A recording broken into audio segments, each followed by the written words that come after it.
Dr. Ariaan Purich, thank you for joining me today.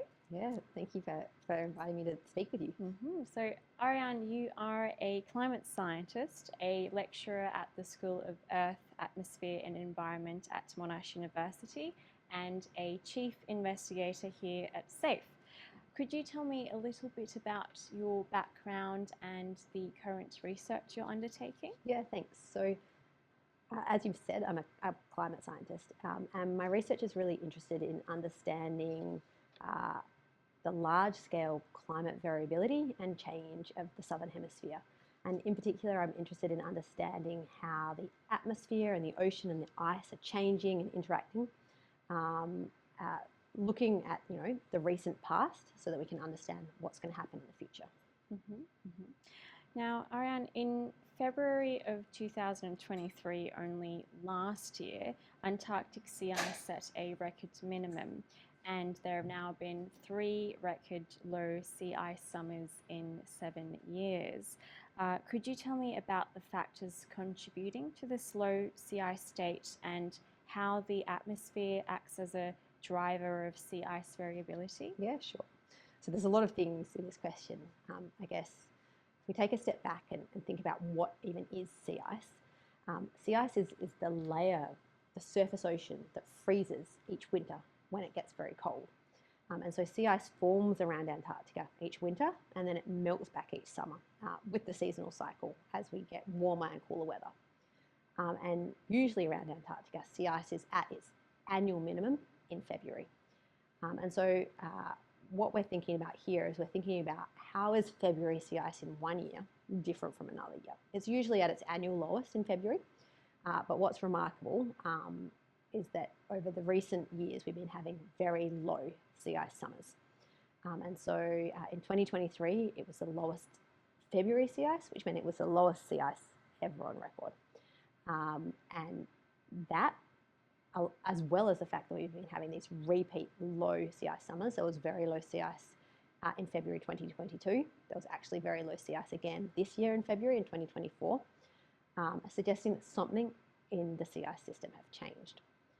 Now, you asked about, how does the atmosphere influence sea ice? Because sea ice sits at the top of the ocean, it's frozen ocean water, it's influenced by the atmosphere from above and the ocean from below. And so understanding variations in sea ice, what might be causing it to be lower than the normal at the moment or higher than normal at other times, is quite complicated.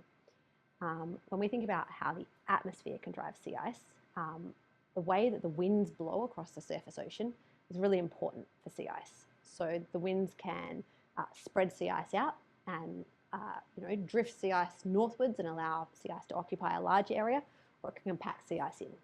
The winds can also blow cool air or warm air and really affect the surface temperatures. And so at both a small scale and at a sort of circumpolar scale, the behaviour of the winds and the behaviour of the atmosphere are an important driver of sea ice. And historically, they have been thought of as, I guess, the main driver of sea ice variability.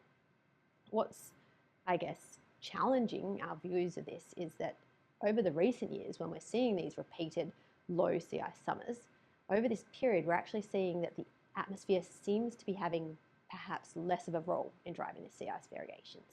And we're seeing different behaviour in the sea ice that suggests that the ocean underneath may be playing more of a role in driving sea ice change.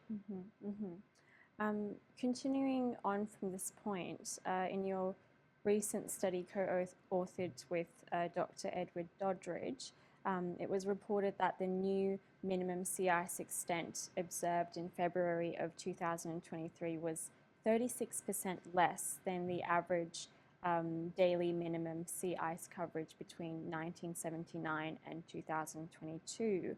And there was also a really startling graph that you included figure. For those of us that look at this graph and feel a bit overwhelmed, could you explain to me how these results were calculated and what they imply? Yeah, sure. So as I mentioned, the seasonal cycle in Antarctic sea ice is really large. So sea ice is at its minimum in summer. And in February, sea ice around Antarctica, it typically covers an area, let's say about about half the size of Australia, maybe a bit more, a bit less, depending on the year. But then, as it grows over autumn and winter, in September, when it's at its maximum coverage, it covers an area 2.5 times that of Australia. If we're thinking about sea ice variations, we really need to compare sea ice at a given time of year with what it's usually like at that given time of year, because comparing, winter sea ice and summer sea ice, they're so vastly different.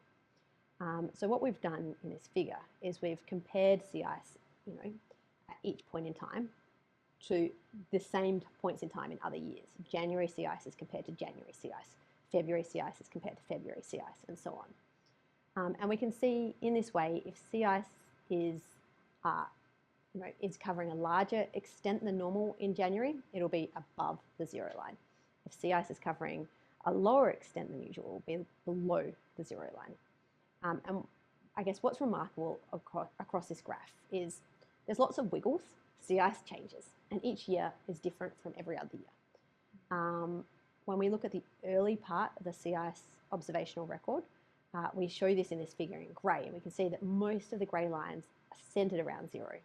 And then we had this really surprising period of time where sea ice was actually higher than usual, and this is shown in blue, and we can see that most of the blue wiggles are above the zero line. But in the recent period, since 2016, shown in orange, we're seeing that these sea ice deviations are usually below zero.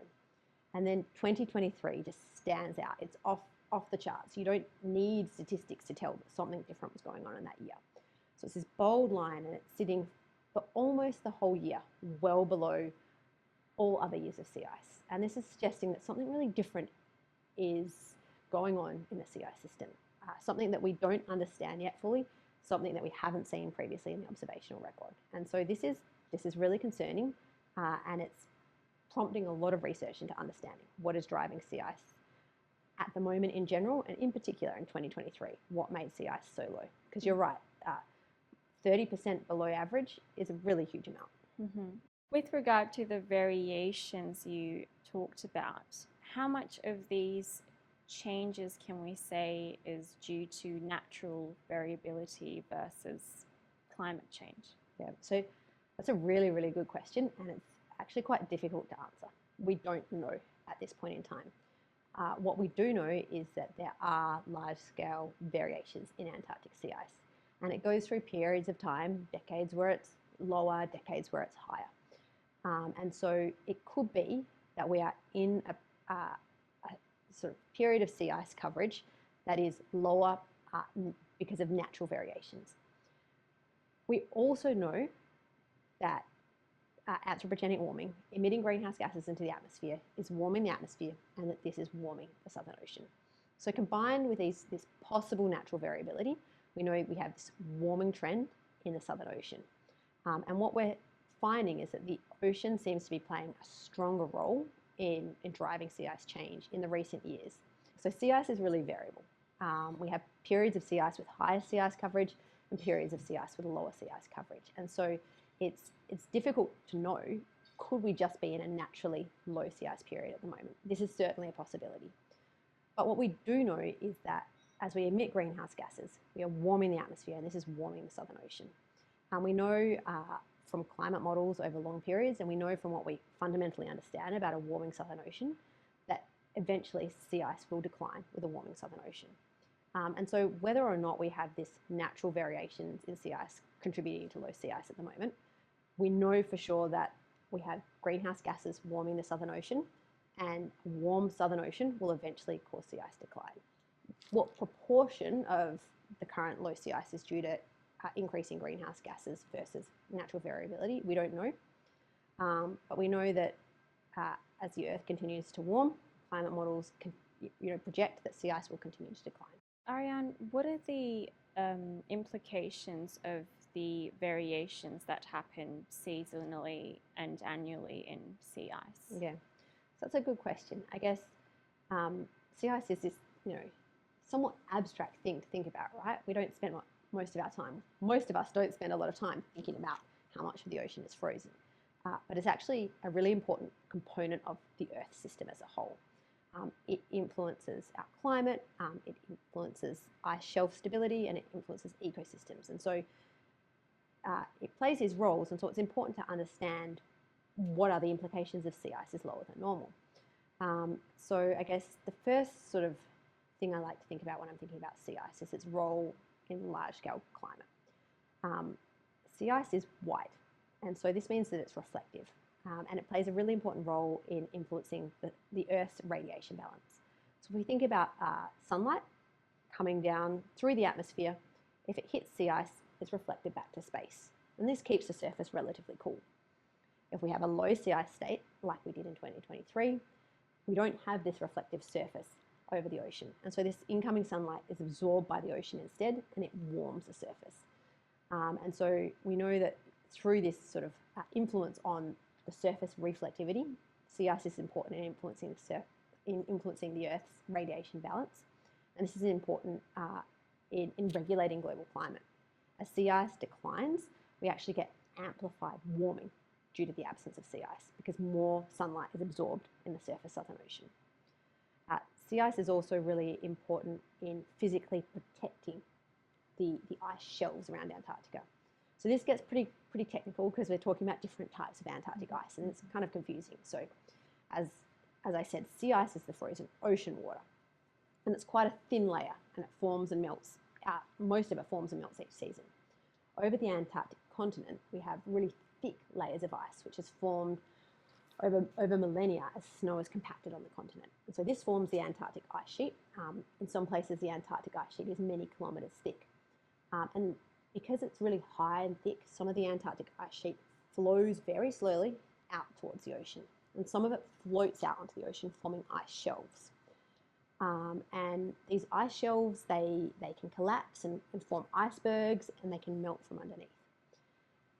Now, when we think about these ice shelves, sea ice physically protects them. When we have sea ice present, waves that travel through the Southern Ocean are damped by the sea ice.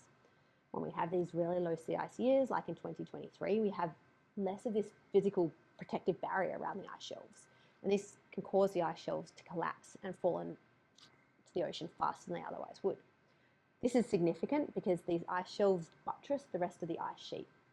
And this can eventually cause the ice sheet to flow into the ocean faster, accelerating sea levels. And so you can see there's lots of sort of steps along the way as to the processes going on, but ultimately sea ice can help physically protect the melting of the Antarctic ice sheet into the ocean, and thus, minimize sea level rise. And so sea ice is important in climate, it's important in sea level rise, and finally, it's also really important for Southern Ocean ecosystems. It provides habitat for iconic species like penguins. It also provides important habitat for krill, who are a foundational species in the Southern Ocean food web. And so it has flow-on influences that can affect Southern Ocean ecosystems broadly. And some of the impacts of low sea ice on Southern Ocean ecosystems we don't fully understand. Mm-hmm. How will lower than usual sea ice influence these? Some species might do better because without sea ice there's more sunlight getting through to the ocean, but some species might do worse because they need the sea ice for habitat. And these have consequences for ecosystems and for carbon cycling that we're only really sort of starting to understand. It's a really important topic that we need to get a better grasp of going forward. Mm-hmm, mm-hmm. And besides the influence on sea level rise, could you tell me a bit more about the current trends in ocean circulation patterns? Yeah, okay. So, that's also a really good question, and something that I didn't touch on already. So sea ice can influence climate in a lot of different ways. So it can influence the surface radiation balance, the reflectivity, but it can also influence the ocean circulation. And so I guess this is sort of a complicated thing to think about as well, but when sea ice forms, it forms because it's freezing ocean water. And some of the salt in the ocean water is taken up into the sea ice, but some of it isn't. The salt is rejected from the sea ice, and it forms this really dense salty water underneath the sea ice. And this dense salty water actually sinks on the continental shelf, and some of it circulates off the continental shelf and circulates through the deep ocean. And this forms the lower branch of what is known as the meridional ocean circulation. You might have heard about it with regards to the Atlantic meridional overturning circulation. It's this large-scale ocean circulation It was sort of depicted in the film The Day After Tomorrow, when they had this shutdown of this circulation and climate went mad. But back to Antarctica and the Antarctic sea ice. Mm-hmm. How the ocean circulates is really important for how the ocean uptakes heat and how the ocean uptakes carbon. And so sea ice plays this important role in regulating this ocean circulation. In turn, sea ice is also influenced by other components of the ocean circulation. So I guess one of the questions that we're trying to understand now with regards to this low sea ice state and this link that we see with ocean warming is, how is this ocean heat getting to the sea ice, and how could it be melting the sea ice?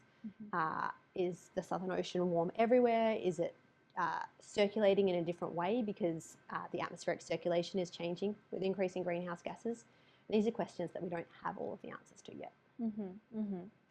Looking ahead at the future, Ariaan, what are some potential future scenarios for Antarctic sea ice in this changing climate? Yeah, so that's a really good question.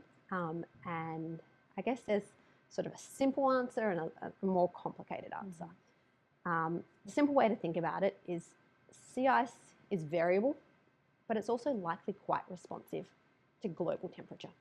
So the more we warm, the more sea ice we expect to decline over a long period. The flip side to this is that the less we warm, the less sea ice we expect to lose. And so this is really a key thing to remember, is that the level of warming in our future is actually still something that we can control. We have some warming committed, yes. Sea ice is low at the moment, yes. But whether we have a low sea ice future or a very low sea ice future, that's still determined by how much our emissions are cut now. And so the faster we cut emissions, the more we cut emissions, can ultimately play a role in protecting this important frozen part of our world. So the simple answer is, the more we warm, the more sea ice will be lost. But the more complicated answer, I guess, goes back to what we were talking about this natural variations. And so we don't expect sea ice to decline linearly as the globe warms. We expect there's going to be periods of higher sea ice and periods of lower sea ice superimposed on a long-term decline as the planet warms. I guess 2023 sea ice was just so much lower than what we'd previously seen. We also don't know how linear these changes will be, or whether we'll have these shocks and sea ice behaving in a new regime. There's certainly evidence indicating that is possible. Sea ice in the recent years has got various characteristics that suggest it is in a different state than what it was before. Does this mean it's staying in this state? Does this mean we can move to another further lower sea ice state? These are all questions that we're trying to answer that we don't have clear answers for yet. Mm-hmm. Mm-hmm. Ariaan, how reversible are these changes? Yeah, okay, so that's a good question, and it's something that's coming up, I guess, a lot because there's been discussion in the media about this idea of tipping points. And this idea of tipping points gets talked about for the climate system for different components. For Antarctica, it often gets talked about for the Antarctic ice sheet and ice shelves. And this idea of tipping behaviour is that you can have changes in some kind of system, but you get to some threshold, and if you pass it, you can't go back. So it's an irreversible change, or it's at least irreversible on timescales that we as humans can think about. And so the collapse of the West Antarctic ice sheet is perhaps a good example of this. If we have these runaway feedbacks that are leading to this collapse of this ice sheet, over a very long timescale, we can't go back and build up the ice sheet on timescales that we as humans care about. Now, sea ice is kind of different. Sea ice is, it's a lot more responsive to the atmosphere and ocean temperatures, and most of it forms each autumn and winter. So if temperatures were cool, sea ice could, in theory, recover. I guess the harder thing to think about is how a temperature is going to cool. And so I guess, it's not an irreversible change like it is, for other components of the climate system. But we think that in general sea ice is quite responsive to the conditions. If we limit warming, we can probably think that we can likely limit long-term sea ice change. So, you know, in thinking of this sea ice reversibility, I think, you know, this year, 2024, sea ice was very low in February, but now sea ice is below average, but not as extreme as last year. Okay, so we can think about these sea ice changes year to year being not reversible, but this year is not as low as last year. If we want to think about sea ice change over longer periods, you know, if we limit warming, I expect we will limit the sea ice changes.